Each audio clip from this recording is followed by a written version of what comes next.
thoroughly understand the musical needs of any show you were pitching to. Can you elaborate? Well, if you're lucky enough to get a brief for a show, like there's a company that will send me briefs saying, "Hey, we've got a new show that's going to be on Discovery, for example," and they'll list the criteria. We're looking for this kind of music, and if you don't really understand, I mean, usually they'll tell you about, like, say it's a crime drama show, or it's a reality show, whatever it is. That sort of identifies a certain style of music that you should be writing. And if you really don't understand what they're asking for, you're going to be wasting your time sending them stuff that doesn't fit. So every there's no show that's 100% unique. It's always going to be related or similar to something else that's already on the air, something that's been successful. So it's best to kind of look at these other shows and see what kind of music they've been using, and that should help point you in the right direction. I mean, and it doesn't mean that you can't write something a little bit different, but as long as it fits in that style.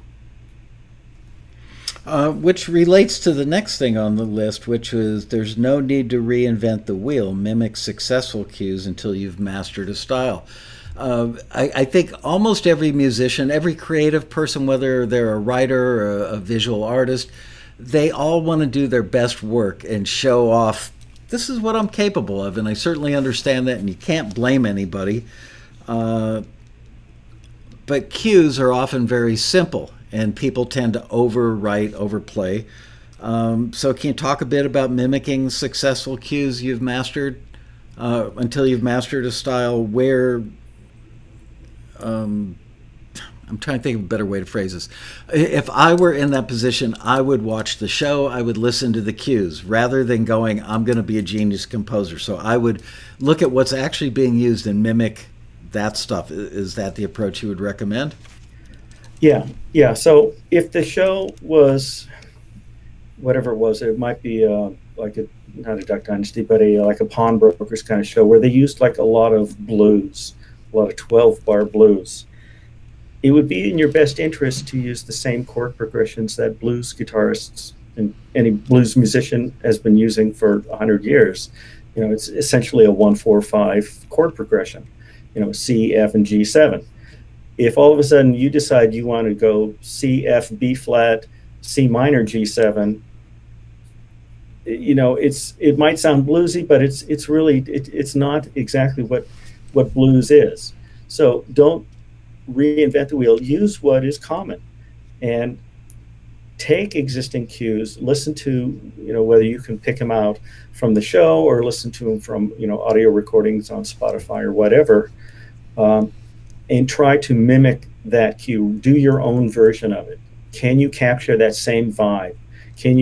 Does it sound like if you play both those songs, your track and the other track, to somebody, would they be able to identify which one is yours and which one is the one from the TV show?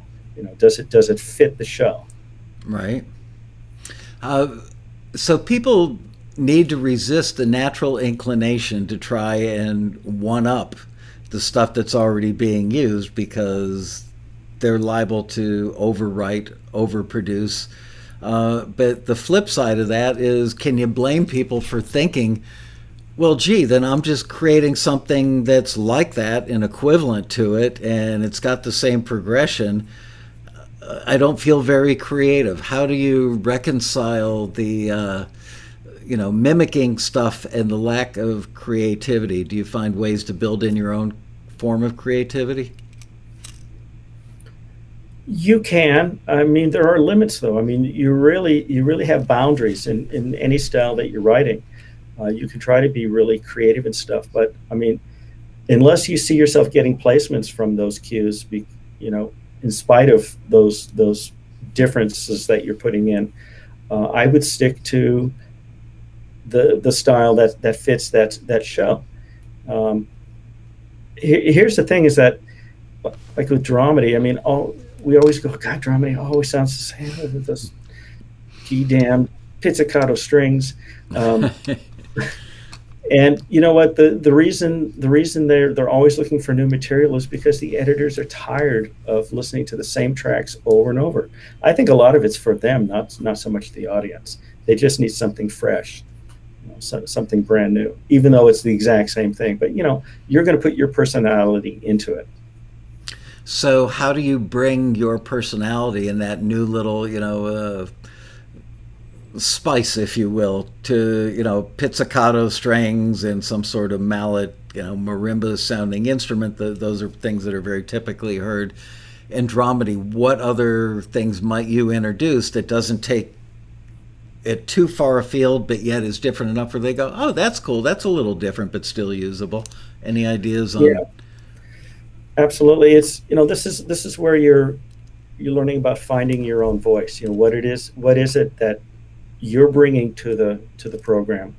Um, I did a lot of dramedy, and I found one of the things I had so much fun with was putting bongos in. So pizzicato strings, marimba vibes, and bongos, and that kind of takes me back to my old childhood days of Hanna-Barbera cartoons. They use a lot of bongos in those cues, and they're comical, and it really kind of fits. And I had a lot of success with it, and I don't hear a lot of other people using bongos, so I think I got away with something there.